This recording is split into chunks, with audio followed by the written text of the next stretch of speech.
दोस्तों स्वागत है सभी का exams with MS YouTube channel पर। आज की इस वीडियो में देखने वाले हैं क्लास 12th का हाफ ईयरली एग्जाम के लिए बहुत ही important model paper biology class 12th का 2023-24 का बिल्कुल लेटेस्ट ये मॉडल पेपर है। साथ ही साथ ये पेपर में जो भी प्रश्न है वो आपके प्री बोर्ड और बोर्ड एग्जाम के दृष्टि से भी बहुत ही इंपॉर्टेंट होने वाले हैं।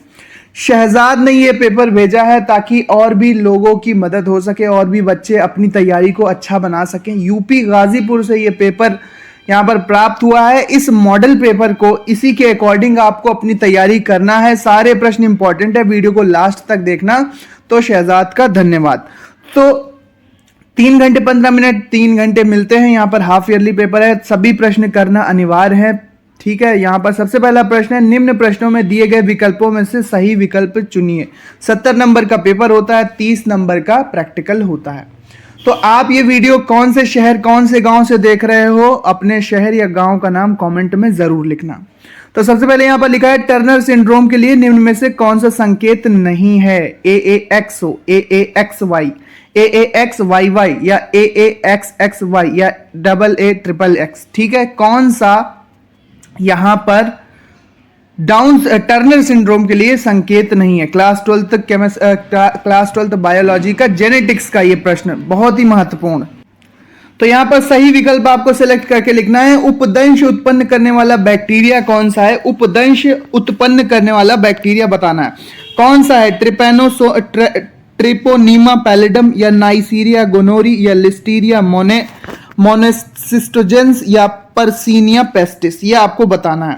सबसे पहले नेक्स्ट प्रश्न यहां पर है हमारे पास, निम्न में से संक्रामक रोग नहीं है। मतलब जो एक रोगी से दूसरे रोगी में हवा जलवायु भोजन के माध्यम से नहीं फैलता, वो कौन सा रोग है।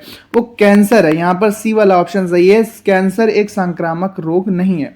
निभाग पाया जाता है। निभाग कहां पाया जाता है। परागकण में, बीजांड में, भ्रूणपोष में या ये सभी। तो बीजांड में निभाग पाया जाता है। अब प्रश्न संख्या 2, एक एक नंबर के छोटे प्रश्न बहुत ही इंपॉर्टेंट। निषेचन के बाद पौधे के किस भाग से फल तथा बीज का निर्माण होता है। फल तो अंडाशय से होता है और बीजांड से बीज का निर्माण होता है।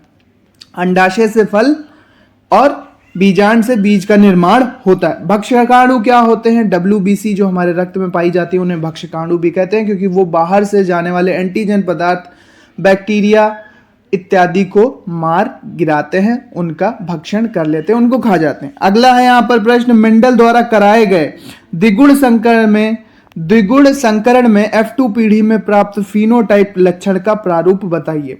इसके बाद इम्यूनिटी शब्द का क्या अर्थ है बताइए। इम्यूनिटी शब्द का क्या अर्थ है आपको बताना है।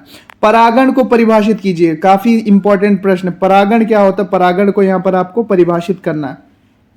सर्टोली कोशिकाओं पर टिप्पणी लिखेगी। सर्टोली कोशिकाएं कहां पाई जाती हैं, सर्टोली कोशिकाओं का कार्य क्या होता है, यह आपको बताना है। पेनिसिलिन की खोज किसने की थी। अलेक्जेंडर फ्लेमिंग ने की थी। यह किस सूक्ष्म जीव से प्राप्त होती है। तो पेनिसिलियम नोटेटम नामक कवक से यह प्राप्त होती है।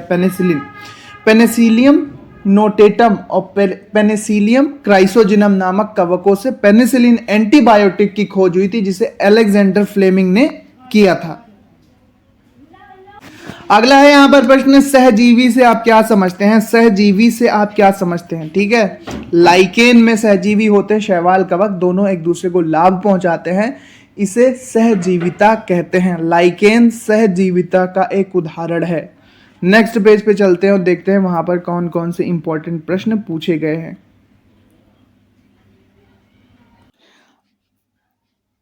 अगला प्रश्न है हमारे पास, रेड डाटा बुक से आप क्या समझते हैं। रेड डाटा बुक के बारे में लिखना है। ठीक है, विलुप्त होने वाली या संकटाग्रस्त जातियों को रेड डाटा बुक में अंकित किया जाता है। 3 पेज होते हैं। एक तो होता है गुलाबी पेज जो कि संकटाग्रस्त जातियां होती है, एक होता है ग्रीन पेज जो कि सुरक्षित जातियां होती है जंतुओं और पौधों की, और एक होता है येलो पेज जो कि मीडियम होते हैं। शायद इसको आपको पढ़ना है अच्छे से, रेड डाटा बुक पे प्रश्न आता है। IVF और GIFT का पूरा रूप लिखिए। IVF का तो इन विट्रो फर्टिलाइजेशन हो गया। इन विट्रो और फर्टिलाइजेशन यानी कि परानिषेचन इसको कहते हैं, फर्टिलाइजेशन, इन विट्रो फर्टिलाइजेशन हो गया ये। अब कमेंट में आप GIFT या गिफ्ट का पूरा नाम बताना कि इसका पूरा नाम क्या होता है। नेक्स्ट प्रश्न है अपूर्ण प्रभाविता क्या है, इसकी खोज किसने की थी। ग्राफियन पुटिका क्या है, अंडोत्सर्ग में इनकी क्या भूमिका होती है। भ्रूण कोश के विकास की विभिन्न अवस्थाओं का सचित्र वर्णन कीजिए। नेक्स्ट हमारे पास मिलता है डाउन सिंड्रोम क्या है। व्यसन यानी नशे की लत पर टिप्पणी करिए। सहभोजिता क्या होती है, इस पर टिप्पणी करो। सारे एनसीईआरटी बेस्ड क्वेश्चन है, एनसीईआरटी बेस्ड क्वेश्चंस हैं और इनको ही आपको अच्छे से प्रिपेयर जरूर करना चाहिए। बंध्यता क्या है, स्त्रियों में बंध्यता के कोई 4 कारण बताइए।